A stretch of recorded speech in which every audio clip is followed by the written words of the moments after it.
yang siap diberkati firman, sama-sama katakan amin. Beri kemuliaan bagi nama Tuhan. Haleluya, haleluya.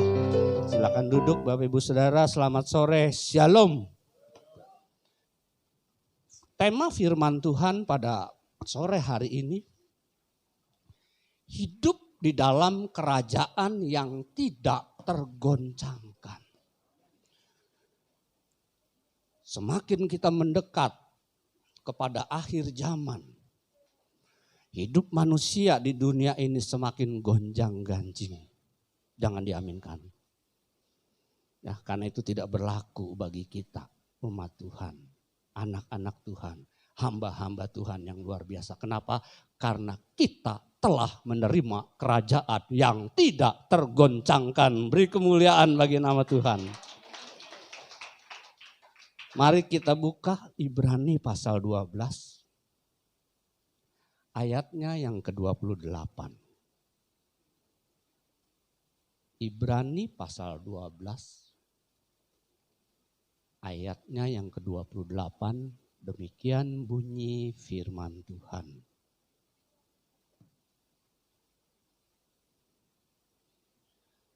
Jadi karena kita ini Bapak Ibu Saudara dan juga saya juga ya.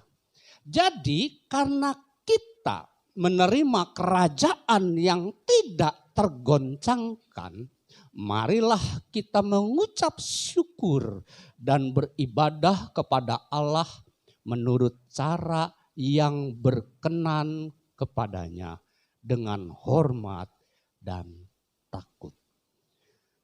Saya garis bawahi yang menjadi keyword atau kata kunci pada ayat ini adalah kerajaan yang tidak tergoncangkan. Lalu keyword yang kedua adalah ibadah yang berkenan. Karena itu ada kaitannya, ada hubungan sebab akibat di situ. Bapak Ibu Saudara yang dikasihi Tuhan, hidup manusia termasuk orang-orang percaya, itu tidak selalu berjalan di jalan yang rata. Pemazmur mengatakan bahwa ada banyak cobaan, ada banyak tantangan, ada banyak kecelakaan, musibah, wabah. Itu bahkan bisa bertubi-tubi menimpa orang percaya.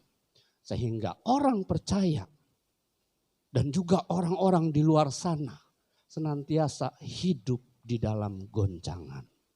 Senantiasa hidup di dalam pergumulan. Kenapa semuanya itu bisa terjadi?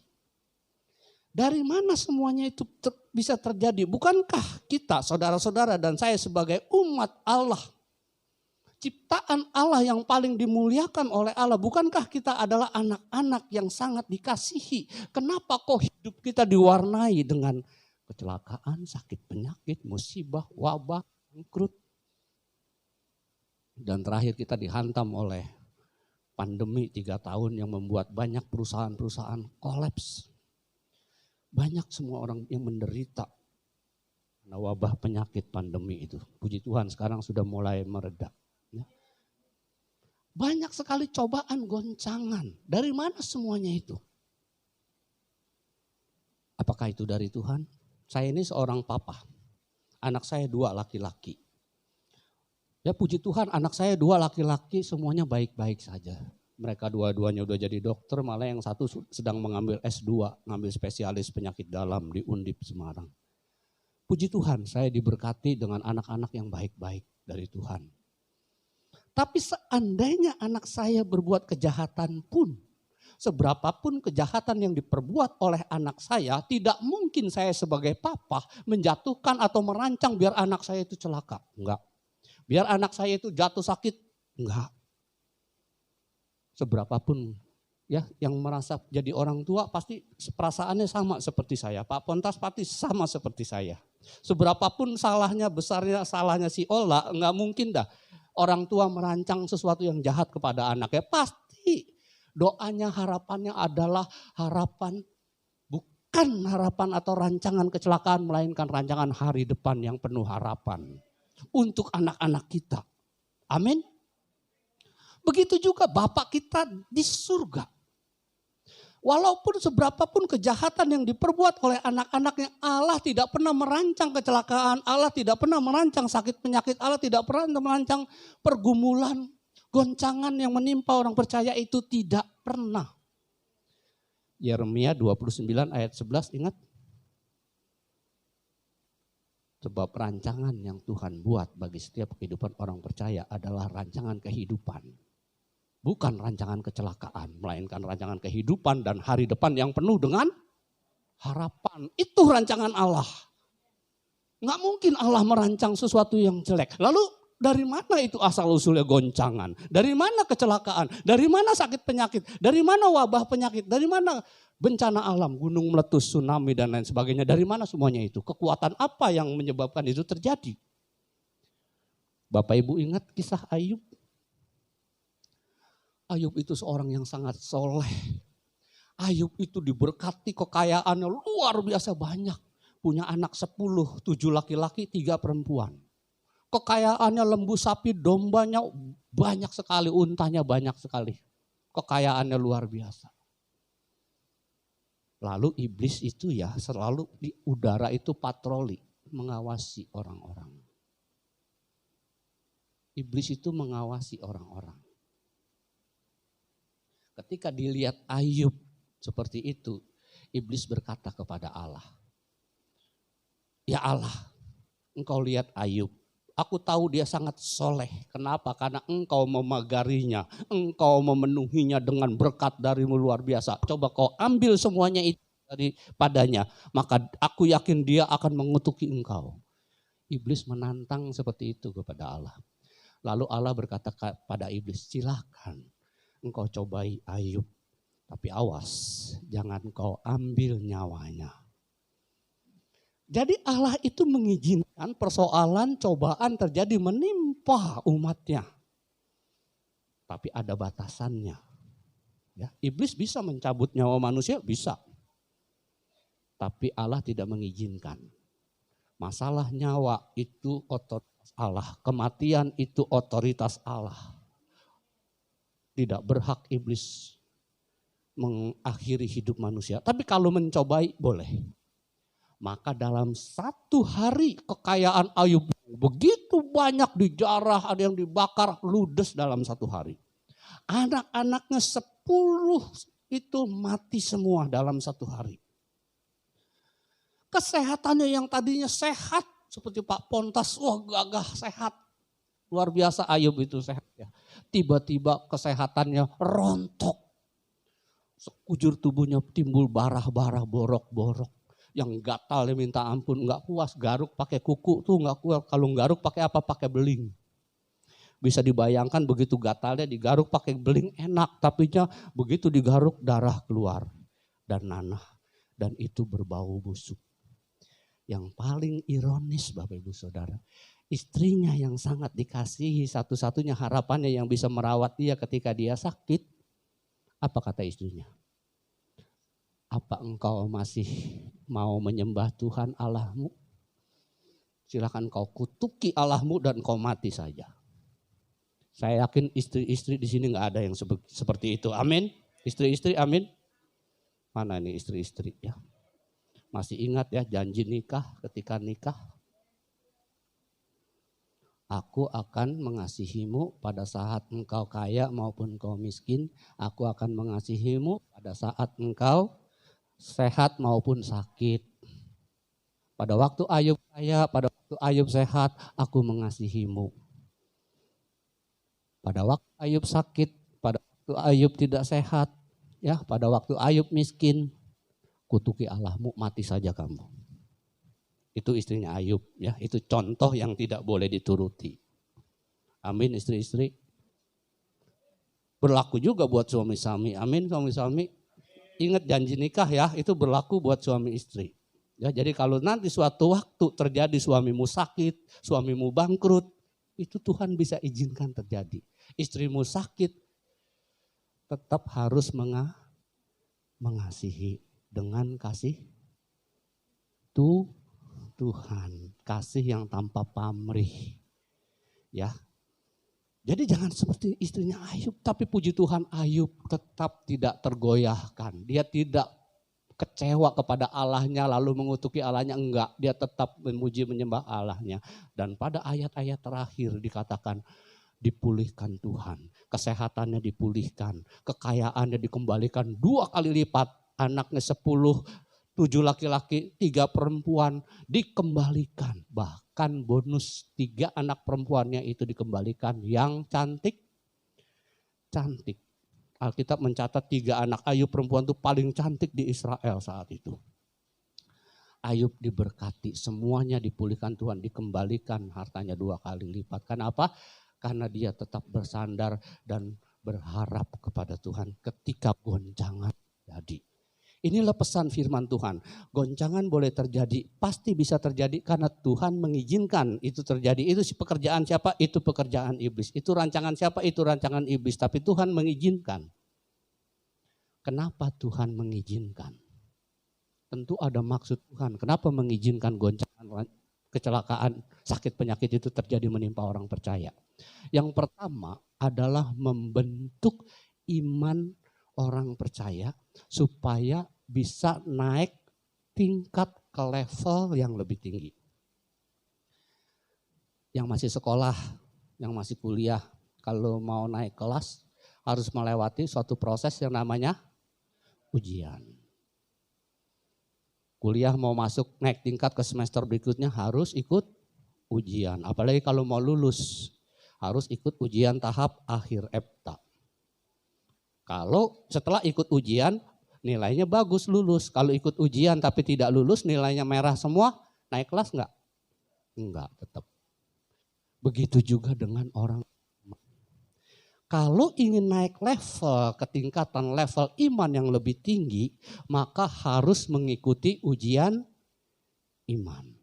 Kalau kita mau naik ke level, ke tingkat dari satu kemuliaan sampai naik ke kemuliaan yang lebih tinggi, harus melewati ujian iman.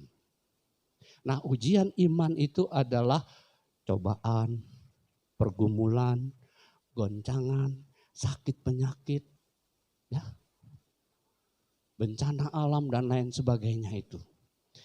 Itu Tuhan izinkan terjadi supaya orang beriman naik ke level iman yang lebih tinggi.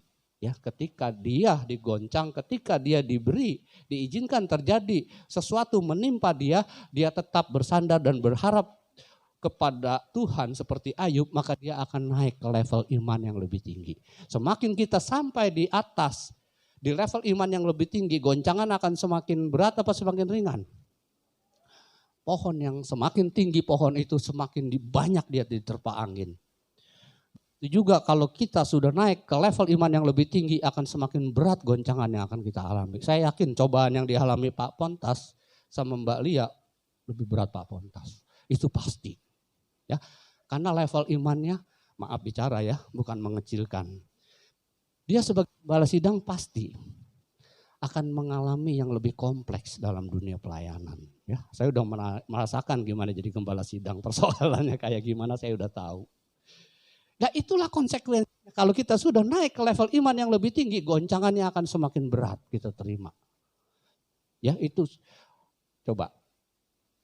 Ujian tingkat SD sama ujian SMA sama ujian perguruan tinggi lebih berat mana? Apa sama? Pasti perguruan tinggi yang SMA lebih berat ujiannya. Matematikanya pasti levelnya lebih berat dari yang SD. Sama ujian iman juga gitu. Semakin kita naik ke level iman yang lebih tinggi, goncangan yang kita terima akan lebih tinggi juga.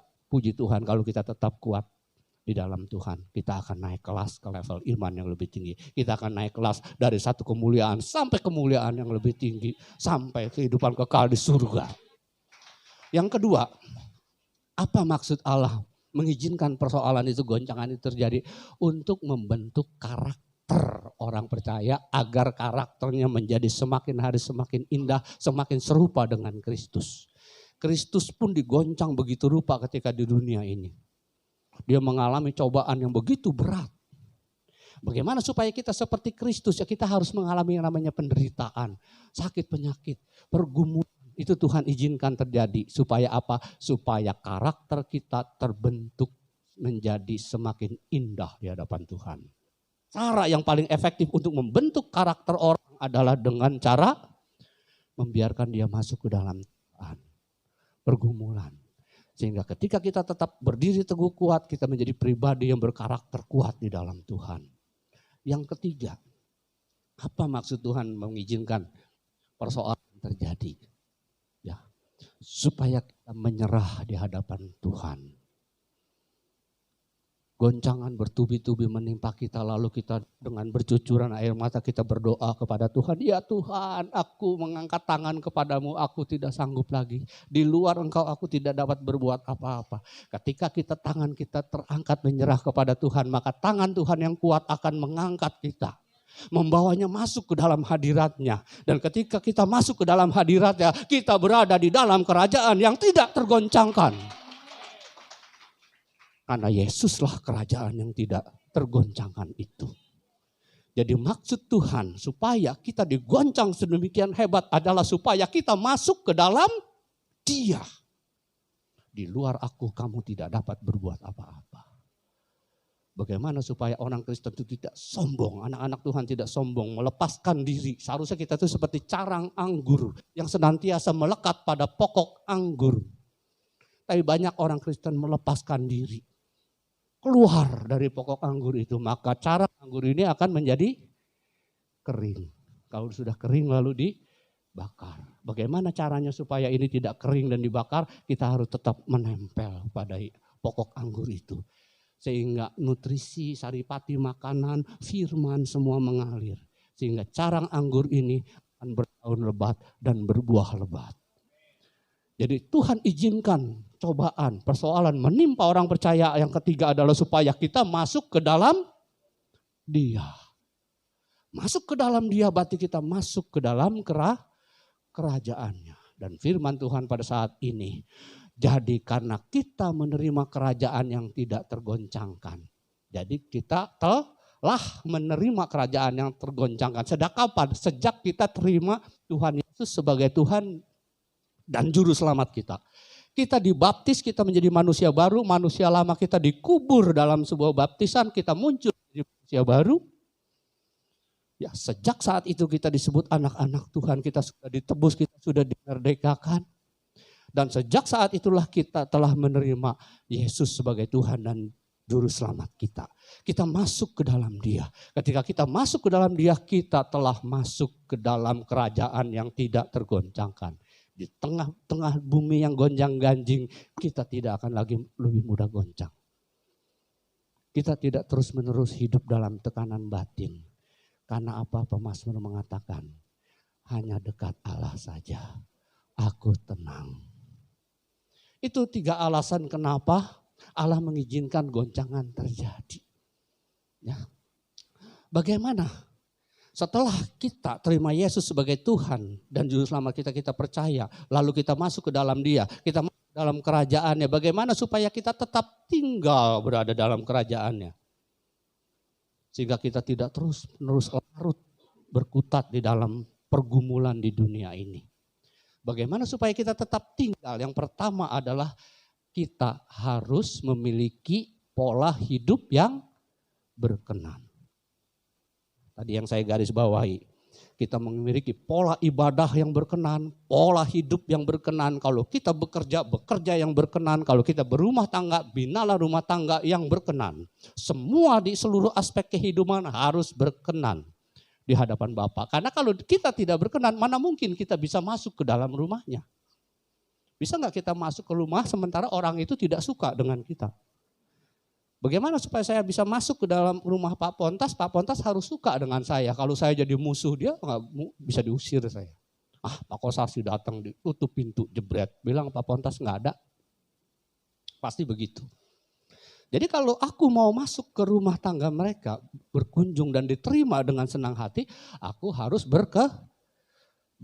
Begitu juga mau masuk ke rumah Bapak, mau masuk ke dalam kerajaannya. Kita harus berkenan. Bagaimana supaya kita bisa tetap berkenan? Yang pertama, kita harus melakukan kehendak Bapa. Yang bilang amin sama-sama kita katakan, aku mau. Yang keras, aku mau. Melakukan kehendak Bapa. Matius pasal 7 ayat 21.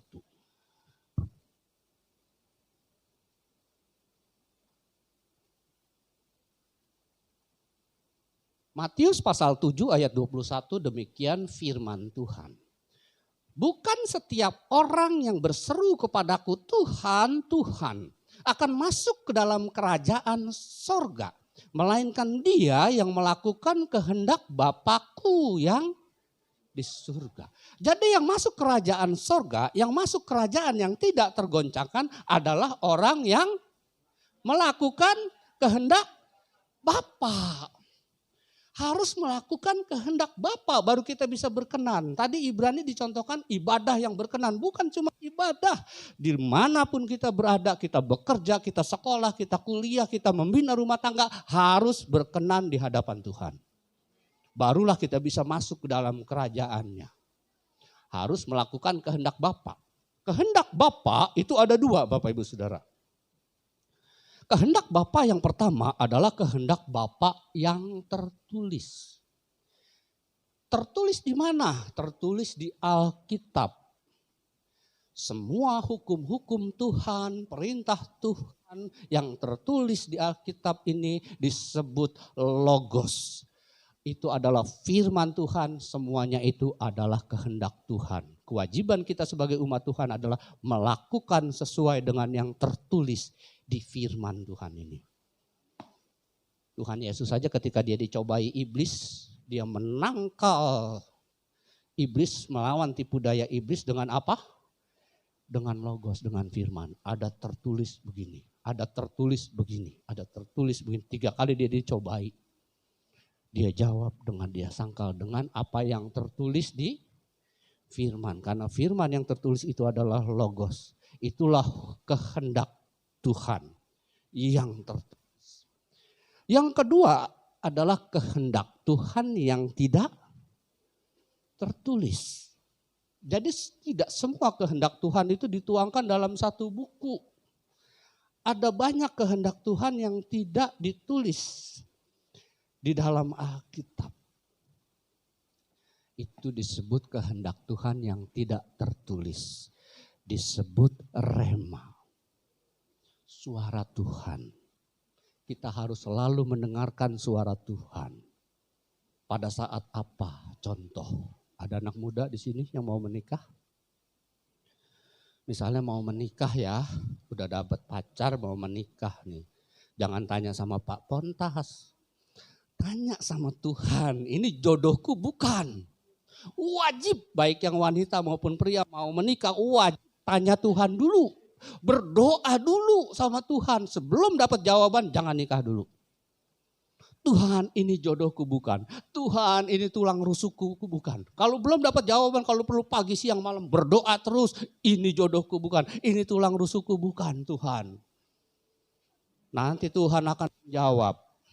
Jawaban Tuhan itu bisa audible, terdengar di telinga. Beneran loh. Ya. Jadi suara Tuhan itu bisa audible, bisa terdengar gitu. Tapi suara Tuhan itu bisa juga tidak terdengar secara audible. Dia berbicara, berbisik lewat manusia batiniah kita, lewat hati kita, lewat batin kita. Dia berbisik. Roh Kudus itu berbisik. Hei Mas, Mbak Yu itu jodohmu. Sok nikah gitu. Sok. Sok itu bahasa Sunda ya. Campur-campur. Silahkan menikah. Pasti akan ada jawaban seperti itu. Kalau sudah ada jawaban barulah ke Pak Pontas saya mau menikah. Jadi Pak Pontas terima jadi aja. Tinggal memberkati aja. Jangan tanya beliau ini jodohku bukan. Salah. Tanya Tuhan dulu ya. Nah jawaban dari Tuhan itulah rema, suara dari Tuhan. Bapak Ibu dapat rema baru menikah. Belum dapat rema jangan menikah dulu. Takut salah jalan Bapak Ibu nanti berantakan di tengah jalan. Karena apa? Karena lupa tanya. Langsung ojo. Deng deng deng deng deng deng. Tahu-tahu pegat di tengah jalan. Karena apa? Lupa tanya Tuhan. Itu contoh ya mau menikah. Kita mau bekerja. Ya. Mau bekerja. Lulus mau bekerja, tanya Tuhan dulu. Mau bekerja di mana? Mau buka toko apa mau buka restoran? Tanya Tuhan dulu yang cocok buat aku di mana ini Tuhan. Oh buka restoran aja, di mana Tuhan lokasinya? Apa di Pelutan, apa di Paduraksa, apa di Bantar Bolang? Tanya dulu sampai dapat jawaban. Supaya usaha kita diberkati. Apalagi dalam dunia pelayanan. Mau melayani di mana? Di Nirmala apa di Bethlehem? Tanya Tuhan dulu. Jangan suka-suka. Harus tanya Tuhan dulu. Nah kalau sudah, di sini mau melayani full timer seperti Pak Pontas apa part timer? Wah, kalau saya part timer karena masih jadi dokter. Ya, itu pun harus tanya Tuhan dulu, nggak boleh suka-suka. Supaya apa? Supaya pelayanan kita berkenan di hadapan Bapa. Kalau pelayanan kita tidak berkenan di hadapan Bapa, bagaimana kita bisa masuk ke dalam kerajaannya? Makanya tidak heran hidup orang Kristen gonjang-ganjing terus. Dikejar-kejar terus sama debt collector. Maaf ya, ini ya. Jadi yang pertama, bagaimana supaya kita hidup dalam perkenanan Tuhan? Satu, kita harus melakukan kehendak Bapa. Kedua, hidup kita harus berbuah. Amin.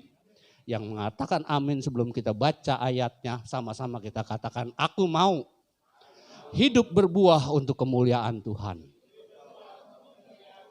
Matius pasal 7 ayat 19 sampai 20. Matius pasal 7, kita mundur sedikit ayat 19 sampai 20. Demikian bunyi firman Tuhan. Dan setiap pohon yang tidak menghasilkan buah yang baik pasti ditebang dan dibuang ke dalam api. Jadi dari buahnya lah kamu akan mengenal mereka. Dari buahnya lah orang-orang di luar sana mengenal kita. Dari buahnya lah Bapa yang di sorga mengenal kita. Artinya kalau kita tidak berbuah sebagai orang Kristen, tidak berbuah, tidak menghasilkan apa-apa untuk kemuliaan Bapa, Bapa mau kenal enggak? Ya kalau kita baca ayat selanjutnya, siapa kamu? Aku tidak mengenal engkau, pergi kamu. Betapa ironisnya ketika kita mati, pelayanan kita luar biasa, menjadi pemusik luar biasa, menjadi pengkhotbah luar biasa, kalau WL nyanyinya luar biasa.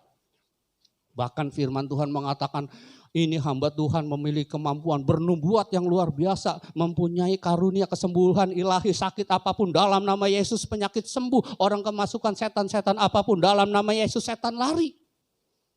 Luar biasa enggak pelayanannya? Tapi ketika orang ini mati, oleh Bapak Gembala dihantarkan ke pintu sorga. Di depan pintu sorga Tuhan Yesus sudah ngomong, siapa kamu? Aku tidak mengenal engkau. Tuhan Yesus, aku ini hamba Tuhan luar biasa. Pelayananku luar biasa. Aku bisa bernubuat, aku menyembuhkan orang sakit, aku mengusir setan. Pelayananku sangat luar biasa Tuhan. Bagaimana mungkin engkau tidak mengenal aku? Tidak, aku tidak mengenal engkau. Enyah.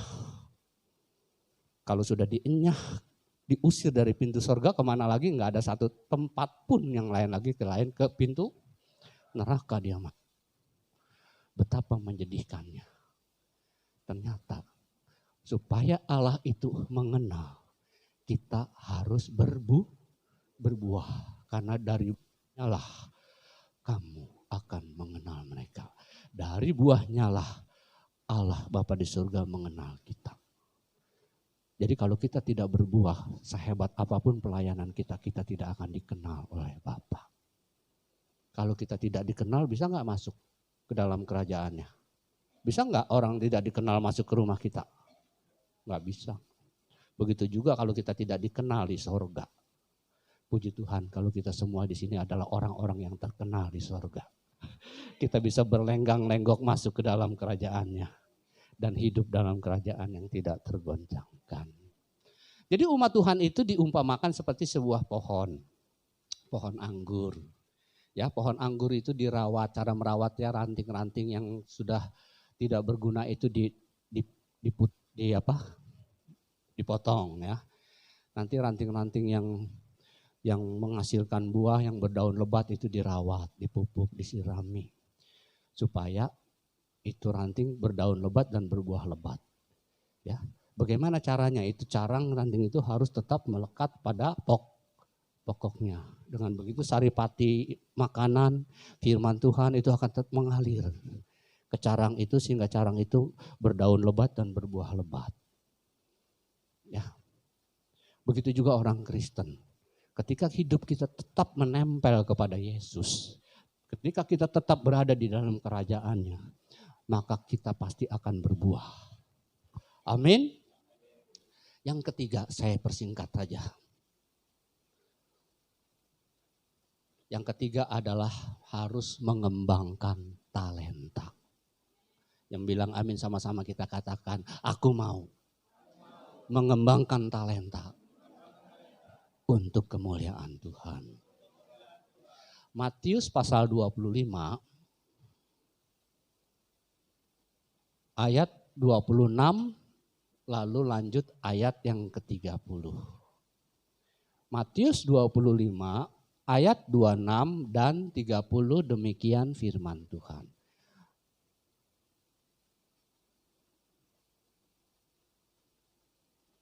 Maka jawab tuannya itu, hai kamu hamba yang jahat dan malas. Jadi kamu sudah tahu bahwa aku menuai di tempat di mana aku tidak menabur dan memungut dari tempat di mana aku tidak menanam. Ayat 30. Dan dicampakkanlah hamba yang tidak berguna itu ke dalam kegelapan yang paling gelap. Di sanalah akan terdapat ratap dan kertak gigi. Bapak Ibu, pasal 25 ini adalah berbicara tentang perumpamaan tentang talenta. Jadi Tuhan itu setiap orang baik percaya maupun yang belum percaya itu semua diberi talenta. Tapi tiap-tiap orang talenta yang diberi itu tidak sama. Ada yang diberi 1 talenta, ada yang diberi 2, ada yang diberi 3, ada yang diberi 4, ada yang diberi 5. Misalnya ini contoh aja ya. Saya diberi bakat menjadi dokter. Dokter itu perlu bakat loh. Kalau melihat orang kecelakaan, terluka, lalu berdarah-darah, udah ngelihat darah mau semaput, mau pingsan, oh ini enggak berbakat jadi dokter. Walaupun dia cerdas minta ampun, kalau ngelihat orang perdarahan gitu, luka-luka mau pingsan, itu dia enggak berbakat. Kalau orang berbakat jadi dokter, melihat orang hancur pun dijahitin satu-satu. Dari sejak mahasiswa tuh gitu, luka itu dijahit satu-satu, ditutup, perdarahannya berhenti. Nah itu perlu bakat. Lalu saya juga punya bakat main badminton. Kalau main musik saya nggak bisa belajar. Tapi kalau main badminton, berenang bisa. Nah, kenapa? Karena saya berbakat di situ. Berarti sudah 2 talenta tuh, sudah 2 bakat. Ya. Dan banyak, ada yang diberi 3, ada yang diberi 4, ada yang diberi 5. Nah ini ada orang yang diberi 1 talenta tapi tidak mau mengembangkan. Disimpan saja. Ya. Apa yang Tuhan Yesus katakan? Dicampakkan hamba yang dianggap kita itu tidak berguna. Karena tidak mengembangkan talenta yang Tuhan beri, tidak mau mengembangkannya. Dicampakkan hamba yang tidak berguna itu ke dalam kegelapan yang paling gelap, di sanalah akan terdapat ratap dan kertak gigi. Kira-kira di mana itu tempat dicampakkan itu? Ke neraka Bapak Ibu. Jadi kalau kita tidak mengembangkan talenta kita yang Tuhan beri, di mana dicampakkan? Ke neraka. Saya di samping jadi dokter, di samping olahraga, saya juga diberi talenta sama Tuhan mengajar firman. Kalau saya diundang khotbah sama Pak Pontas menolak, tidak mau, saya akan dicampakkan ke dalam tempat yang penuh ratap dan kertak gigi. Makanya Pak kalau diundang saya nggak akan menolak Pak. Saya takut dibawa ke tempat yang paling gelap dan penuh ratap dan kertak gigi. Karena kita harus mengembangkan talenta yang Tuhan beri. Ya, mengajar firman, berkhotbah itu talenta dari Tuhan. Bermain musik itu talenta. Kalau kita tidak mau mengembangkannya untuk kemuliaan Tuhan, kita akan dicampakkan. Tuhan tidak mau mengenal. Kita tidak akan berkenan. Kita tidak akan masuk ke dalam kerajaannya, tapi dicampakkan ke dalam kerajaan iblis. Jadi yang ketiga, kalau kita mau hidup di dalam kerajaannya yang tidak tergoncangkan. Kita mau hidup di dalam Dia. Apa tadi yang pertama? Kita harus melakukan kehendak Bapa. Hidup kita harus berbuah. Dan kita harus mengembangkan talenta. Kalau kita sudah melakukan ketiga hal itu, saya akan tutup dengan sebuah cerita. Nah, ilustrasi aja ya. Saya pinjem ini 2. Pinjem aja enggak? Setelah pinjem diminum nanti, udah selesai ya.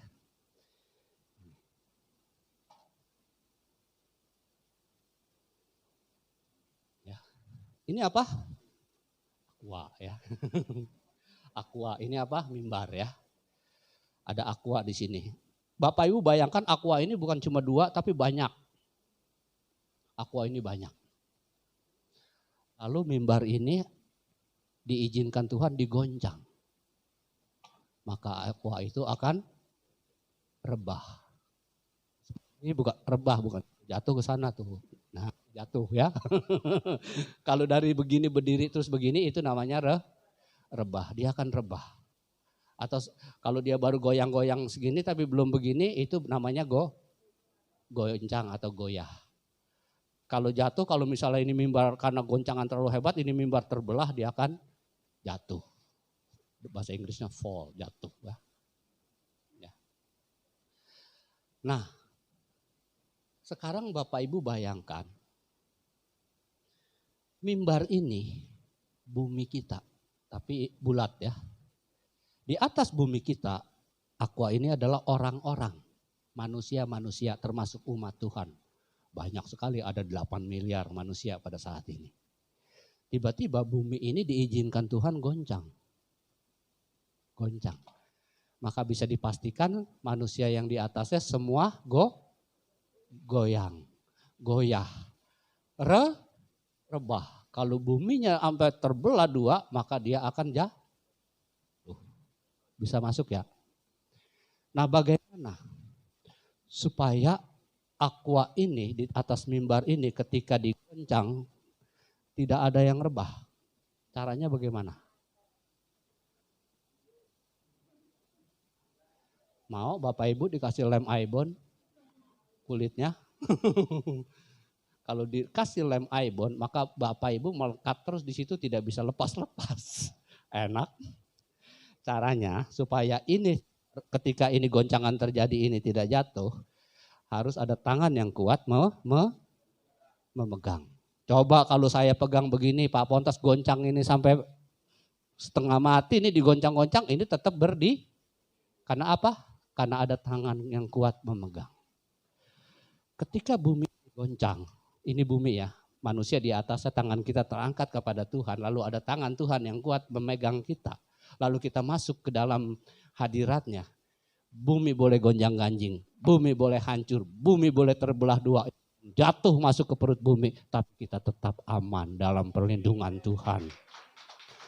Kita tidak akan tergoncangkan.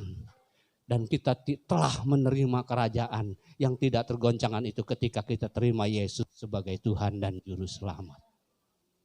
Dan ketika kita berada di dalam Dia, kita berada dalam kerajaan kegoncangan. Walau 1000 rebah di sebelah kiriku, 10.000 rebah di sebelah kananku, aku tidak akan goyah karena aku ada di dalam Dia. Beri kemuliaan bagi nama Tuhan ya. Mari kita nyanyi lagu pujian ini. Song leader singer. Kita sama-sama nyanyikan.